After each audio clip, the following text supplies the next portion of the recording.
I trained 11 years of my life for a sport that most of you have probably never even heard of until today. Since the age of 15, I lived in and out of a suitcase traveling all around Europe, and I put an additional 30 pounds on just to be able to compete at the Olympic level. And at age 21, I had the opportunity to compete in the Olympics, and fortunately, I finished in the top 10. But honestly, guys, it was never about the Olympics. And one thing since the Olympics has ended that I've learned, that I'm going to help you guys learn today, is that it's never about the end game of getting to Sochi. It's so much more about embracing the struggle and not running from what's hard. So I'm going to share some stories with you guys today. And I'll be honest, they're pretty personal. And I usually don't talk about them. They're pretty uncomfortable. But I feel like it's time. I think it's been 2 years, been some good time by myself. And I want to reach out. I want to reach out to my friends, to my family, and to the BYU students here. And a lot of the lessons that I've learned are stemmed from this sport called luge. So I gotta ask, how many of you guys have heard of luge, yet alone have watched it for more than 10 minutes? Okay, I'm not gonna lie, that was a little more than I thought. I think some of you are lying, but it's okay. We don't need to have an honest one right now. So I'll clear it up. Let me clear it up first. How does a girl get involved in luge from Southern California? Because I love the beach, I love to surf, and I hate the cold. I know it's the most ironic thing you've ever heard. But this is how they do it. So they come to your city and they have those sleds with wheels on them, and it's pretty much an open call for all kids in the area to come try out, because honestly, no child dreams of being a professional sledder. And no parent really wants that for their child either. So when they came to Long Beach, my dad had heard about it, and I went and tried it out, and I promise that alien you see on the right, that's me, that's a girl. And from then on, I didn't really love the sport. I kind of just did it because it got me out of school. I did it because I got to meet new people. It was a way to get out of the house, and it was just something fun to do. But I got cut my first year. I wasn't this natural athlete at it. I just, like I said, I did it to get me out of school. And I honestly never wanted to even go to the Olympics. I thought I don't want to be that person that just thinks they're going to win gold every time. I didn't want to be a washed up Olympic athlete. So God, that was my goal when I was little. But honestly, it didn't really become real until I was 17 years old. I was a senior in high school. It was 2009.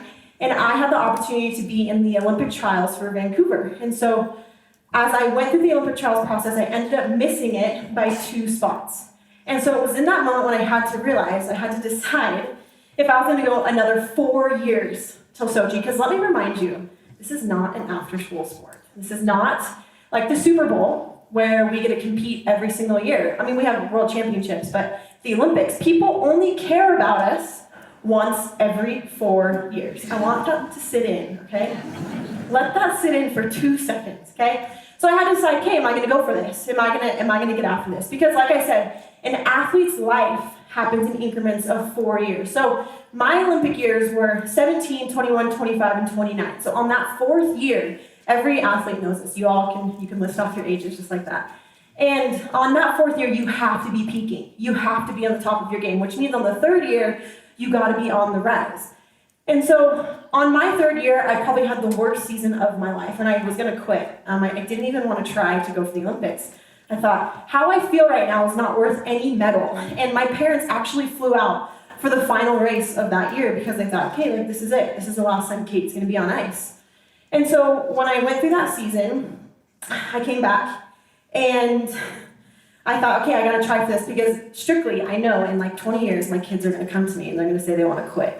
And I won't be able to look them in the face and give them that pep talk if I quit myself. So I thought, okay, I have to try this. I have to go for it. So that summer, I moved into the Olympic Training Center in upstate New York in Lake Placid. And the Olympic Training Center is a lot like freshman dorms, except just a bunch of professional athletes. So as you walk down the hallway, you see, you're like, there's the world champion, hi, hey, what's up? And then you see, oh, there's the Olympic gold medalist, very casual, hey, what's up? And so as you go throughout your day, you're surrounded by greatness. And I thought, oh my goodness, I cannot compete with these people. I just can't. I was 21 years old the summer of 2013, and I thought, oh my gosh, I'm not good enough. There's no way, a girl from Southern California, what do I think I can really do this, guys? Let's be honest here, because all I really want to do is go surf. Am I really even committed to this? And so I thought, okay, I at least have to try. And I realized that my mind started playing games with me. My mind was telling me that I wasn't good enough. It was my self-doubts. It was all my insecurities, and I truly believed that I couldn't do it. And I realized that my mind was my worst enemy. So one day I was reading scriptures, and I came across a scripture, and it said, "Look unto me in every thought, doubt not, fear not." And I thought, okay, I have to try. I have to go for this. So what did I do? I changed everything. I changed my training regimen, I changed my diet, and I changed the way I think. So what that meant was I went completely plant-based dieting. So no sugar, no sweets, no ice cream, no soda, and I love Dr. Pepper, so that kind of hurt me a little bit. And I was eating 5 meals a day. I had 3 to 4 protein shakes a day. I was taking creatine. I'm embarrassed to say that, but that's true. And I was taking 14 vitamins a day, and I convinced myself that every time I thought about the Olympic rings, I was going to do an extra 5 pull-ups.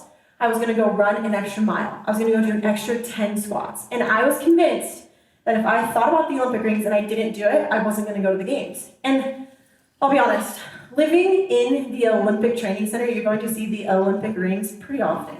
So I became an absolute machine. I was in sports med every other day doing rhomboid exercises. Raise your hand if you know where your rhomboid is. Look around, guys. Not that many. I was a machine, and I thought, okay, I have to go for this. Go the extra mile. Do everything that everyone doesn't expect you to do, because that is when you're going to reach your full potential. When you go above and beyond, that's when you're going to be the best human that you can be. So coming into the Olympic year, I have never been more prepared for something mentally, physically, emotionally, spiritually, and I had weighed the most in my entire life. And some of you are probably confused by that comment, but I want you to take a guess. How much do you guys think I weigh? Keep this in your head, right? It's a little sensitive. No, it's not sensitive. So I'm 5'8", and you guys are probably thinking, 130, 135, and I'm embarrassed that you think I weigh that little because I've worked way too hard to be that little. I'm 160, and I'm really proud of it, because in our sport, weight means speed. So they came into Olympic year. We came to Park City. Park City is my home track. I could do it with my eyes closed. And I came on the track, and guess what happened? I broke my foot. When I came up the outrun, I thought it was done. My Olympic career had ended, and I had trained 11 years of my life for this moment. And to break my foot, it was a joke. It was an absolute joke, and I couldn't walk. How could you expect me to compete for the Olympic Games, but my foot is broken? And so I was done. I bawled and I cried, and I thought, oh my gosh, I can't believe I just trained 11 years of my life for this to be taken away from me. And I've never told this story without crying, still to this day. And it was one of the hardest moments, and I was so defeated. Imagine the most important moment in your life and have the rug just be pulled out from under you. And I thought, okay, wow, I can't believe I just wasted 11 years of my life for this. And let me explain to you how important your foot is in luge. So if anyone's done any micro-focused sports, so surfing, skating, motorcycles, racing your car, any little movement is just going to set you off. So you guys think it's bad on skis. It is 1,000 times worse on a fiberglass sled. So I've trained my whole life to have my toes get me down the track at 80 miles an hour. And you can see on that picture right there, there's a little cast that my coaches just put on my foot, and they gave me a slap on the back, and they said, "You're good, Kate, you're good." And so as I continued to train, I thought, okay, I have to embrace this struggle. I have to look at the positives. So every day I'd wake up and I'd think, hey, what are my positives today? And it was a warm shower, my 4 clean pairs of socks that I had just washed in the sink, and Sean Lowe's season of The Bachelor. And that's about all that I had going for me. And so as I continued, I thought, okay, I've done this before. This is muscle memory, and I am capable of doing this. So what am I going to do? I'm going to control my thoughts. So before every run, you do about 1 mile run. You envision the curve. You envision where you're going to steer. And so I said, okay, I'm going to do 10 mile runs. Because the only time I can put my foot down is when I absolutely have to. Otherwise, it has to be absolute perfection. So with that, I had great runs. I was so focused. Number 2 is when we came into working out, I couldn't do squats, and I couldn't do cleans, but I could do pull-ups. And I could do pull-ups 4 days, and I became absolutely jacked. I was huge. You think I'm kidding, but I have proof. So with that start, when we start sitting down and we pull off and we paddle on the ice. I was pulling about top 10 starts, but with this new training regimen, I was pulling top 3 starts in the world, and I was absolutely huge. So I'm going to show you some pictures that I'm pretty embarrassed about, and I've probably only shown about 5 people in my entire life, but I feel like if there's any time, it's going to be now at this TED event. So I want you to see the kind of animals that Olympic athletes are. I was huge. And I want everyone to nod right now to validate me that I was huge. Okay? Like I said, this isn't an after-school sport. This is a lifestyle, and I was gigantic. And with that, I had some of the fastest starts in the world. So I want to explain to you really quick the moment of making the Olympic team, because in all the movies, it's background music, and people are holding on your shoulders, and everyone's so excited for you, and you're cheering. But for me, it was pure peace, and it was calm. I had no emotion. I wasn't screaming, I wasn't yelling, and I honestly wasn't even happy. All I could do was cry. I was just bawling and bawling, because in those 3 months that I had a broken foot, I lost 10 pounds, I did not eat one full meal, and I did not sleep one full night, and I still struggle sleeping through the night. And so as I look back, I realized, wow, you did everything you wanted to do. You went to the Olympics, you finished in the top 10, which is all I wanted. But the most ironic thing is that people don't remember me for being one of the best in the world. They remember me for this, for being a dancer, because clearly I trained 11 years of my life to be a professional dancer, which, let me clear it up now, I've never taken a dance lesson. I've never competed in anything dance, maybe just in my room by myself.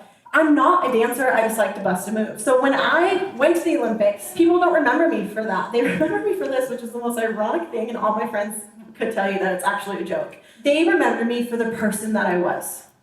They remember me for the person that I chose to be, for the energy that I brought, and for the smile that I had. Because when I went to the Olympics, I thought, okay, I'm gonna be so stressed out. I'm not gonna let anything ruin this for me. Because frankly, I don't care if I crash. I don't care if I really do that well, because I made it, I did it. My family's gonna love me either way, so I don't really care. And my coaches, needless to say, were pretty bugged about it. They told me every day that I wasn't, Kate, you are not focused. Like, you know what, I don't really care. Because honestly, I don't have time to be anyone else, and neither do you. So that's what I did. Be present in who you are. Recognize who you are and what you're all about, and don't let your environment change you. Because frankly, we don't have time for that. Because we just don't. Because when I went to the Olympics, being in the Olympic Village, everyone's wearing their colors, they're wearing their sweatsuits, and everyone is stressed out. Everyone is nervous. And I was like, I can't do that. That's not me. I'm not gonna let that happen. Because frankly, when I went to the Olympics, I had to choose the person that I wanted to be. And if people don't like me, that's their problem, that's fine. It's interesting, because honestly, what people think about you is none of your business. So don't let it affect you. So as I came back from the Olympics, I thought, my life is awesome. I've done it all. I could die happy right now, but I realized life goes on. Some people didn't watch the Olympics, and some people didn't even know the Olympics happened. And I thought, oh my gosh, okay, back to reality, here we go. And one thing that I've learned for myself is that I have to embrace this new struggle, this new chapter of my life. What classes do I take? Who do I date? How do I date? That's not a thing. I thought all relationships are long distance. I don't even know how to go on a date. And yet, this is something that I've tried to figure out, and it's something that they call the post-Olympic depression. A lot of athletes deal with it, if not all elite athletes, and it's something that takes a few years to get through. But I know that's something that I need to control my mind, and I need to deal with this. Guys, you've got problems, I've got problems, we've all got problems. But I promise you, and I'm gonna challenge you, look deep inside and figure out what is that struggle that you have. Because I want you to figure it out. And when you do, I want you to stare at it with a big smile and give it a huge, awkward hug. Because I want you to sit in it, and I want you to address what's going on. And I promise you, you will gain insight that you never thought you had, and you will be so grateful you did.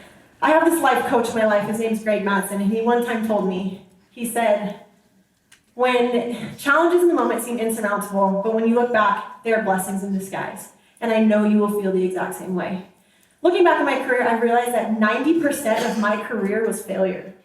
Think about that, 90% of my career. At age 21, I had raced in 100 races, and I'd say only 9 of them I really rose to the occasion. I really crushed it. But those other 91s, pretty rough. It's pretty rough days. And in those moments, I'd always go to my coaches, and I just wanted a hug, just wanted a slap on the back, just wanted any form of validation. And whenever I did, my coach, Clem from Russia, he'd go, Kate, if luge was easy, it would be called football. Namaste. Thank you.